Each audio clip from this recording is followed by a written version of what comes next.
Assalamualaikum warahmatullahi wabarakatuh. Perkenalkan, nama saya Nabilatul Islamiyah. Baiklah, di sini saya akan menjelaskan tentang objek material filsafat. Adalah pengetahuan itu sendiri, segala bentuk pengetahuan yang telah disusun, diatur secara sistematis. Dalam pengetahuan ini bisa membantu kita memahami kehidupan kita. Metode bertujuan untuk memastikan bahwa pengetahuan ini dihasilkan tidak hanya dimiliki kebahasan. Filsafat ilmu tidak menyediakan atau pengetahuan objek material, tetapi juga mengalihkan lebih mengenal bagaimana kita memahami mendekati ilmu pengetahuan objek formal. Perbedaan antara utama ilmu pengetahuan dan material formal dan pengetahuan lainnya terletak pada objek kajian, metode penelitian dan tingkat abstraknya. Bagaimana kita bisa yakin bahwa suatu pengetahuan itu benar? Untuk memastikan kebenaran suatu pengetahuan ilmuwan menggunakan metode ilmiah yang ketat. Secara keseluruhan, filsafat ilmu tidak hanya berfungsi sebagai refleksi untuk memiliki ilmu pengetahuan secara mendalam, tetapi juga sebagai panduan motivatif yang membantu manusia memanfaatkan pengetahuan demikian kebaikan bersama. Dengan memahami objek material formal, filsafat kita dapat memahami apa itu ilmu. Assalamualaikum warahmatullahi wabarakatuh. Perkenalkan, nama saya Bella Rizky. Saya di sini dari kelompok 4 dan saya akan menjelaskan tentang perbedaan antara objek material dan objek formal dalam filsafat. Objek material itu ialah merupakan suatu bahan yang menjadi tinjauan penelitian atau pembentukan pengetahuan itu atau hal yang diselidiki, dipandang atau disorot oleh suatu disiplin ilmu yang mencakup apa saja, baik hal-hal yang konkret ataupun yang abstrak. Sedangkan objek formal filsafat ilmu tidak terbatas pada apa yang mampu diindrawi saja. Objek material filsafat ilmu itu bersifat universal, yakni umum, yaitu segala sesuatu yang ada dan realitas. Sedangkan objek formal filsafat ilmu, pengetahuan ilmiah, itu bersifat khusus ataupun empiris. Objek material mempelajari secara langsung pekerjaan akal dan mengevaluasi serta objek formal ilmu itu dan mengujinya dengan realisasi praktis yang sebenarnya. Sedangkan objek formal filsafat itu menyelidiki segala sesuatu guna mengerti sedalam-dalamnya atau mengerti objek material secara hakiki, mengerti kodrat segala sesuatu itu secara mendalam. Filsafat memiliki cakupan yang jauh lebih luas dibandingkan ilmu pengetahuan. Jika ilmu pengetahuan fokus pada aspek-aspek konkret dan terukur dari realitas, filsafat menggali lebih dalam lagi. Filsafat tidak hanya puas dengan jawaban permukaan, tetapi juga ingin memahami hakikat segala sesuatu, baik yang nyata maupun yang abstrak. Objek kajian filsafat mencakup seluruh realitas, mulai dari benda fisik, pikiran manusia, hingga konsep-konsep abstrak seperti kebenaran, keindahan, dan nilai-nilai kehidupan. Dengan kata lain, filsafat adalah upaya manusia untuk memahami secara mendalam makna keberadaan dan segala sesuatu di dalamnya. Filsafat ilmu sebagaimana halnya dengan bidang-bidang ilmu lainnya juga memiliki dua macam objek. Yang pertama itu ada objek material filsafat ilmu. Objek material filsafat ilmu yaitu suatu bahan yang menjadi tinjauan penelitian atau pembentukan pengetahuan hal yang diselidiki, dipandang ataupun juga disorot oleh suatu disiplin ilmu yang mencakup apa saja, baik hal-hal yang konkret ataupun yang abstrak. Menurut Daridi, bahwa objek material adalah segala sesuatu yang ada, baik yang ada dalam pikiran, dalam kenyataan maupun dalam kemungkinan.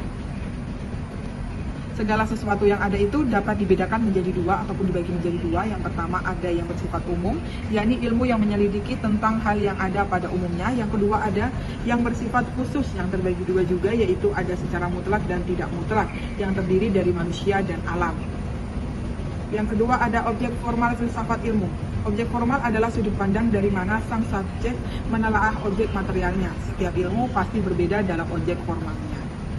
Objek formal filsafat ilmu adalah hakikat ilmu pengetahuan, yang artinya filsafat ilmu lebih menaruh perhatiannya terhadap problem berdasar ilmu pengetahuan. Seperti apa hakikat ilmu pengetahuan, bagaimana cara memperoleh kebenaran ilmiah, dan apa fungsi ilmu itu bagi manusia.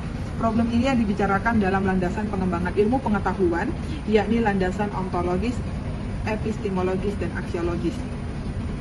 Nilai dalam filsafat mengacu pada permasalahan etika dan estetika. Makna etika dipakai dalam dua bentuk, yaitu suatu kumpulan pengetahuan mengenai penilaian terhadap perbuatan manusia dan suatu predikat yang dipakai untuk membedakan hal perbuatan manusia. Maka akan lebih tepat kalau dikatakan bahwa objek formal dari sebuah etika adalah norma kesusilaan manusia, dan dapat dikatakan pula bahwa etika mempelajari tingkah laku manusia.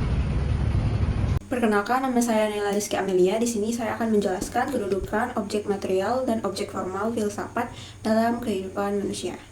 Jadi, objek material filsafat mencakup segala sesuatu yang menjadi fokus penelitian, pemikiran, atau pencarian keilmuan. Hal ini meliputi pengetahuan yang telah disusun secara sistematis dengan metode ilmiah tertentu, sehingga dapat dipertanggungjawabkan kebenarannya. Menurut Puji Widjanata dan Muhammad Nur, objek material filsafat meliputi segala hal baik konkret maupun abstrak yang menyelidiki berbagai aspek ilmu, termasuk hal-hal yang nyata dan tidak nyata. Objek material mencakup segala sesuatu yang ada dan mungkin ada, baik yang fisik maupun non-fisik.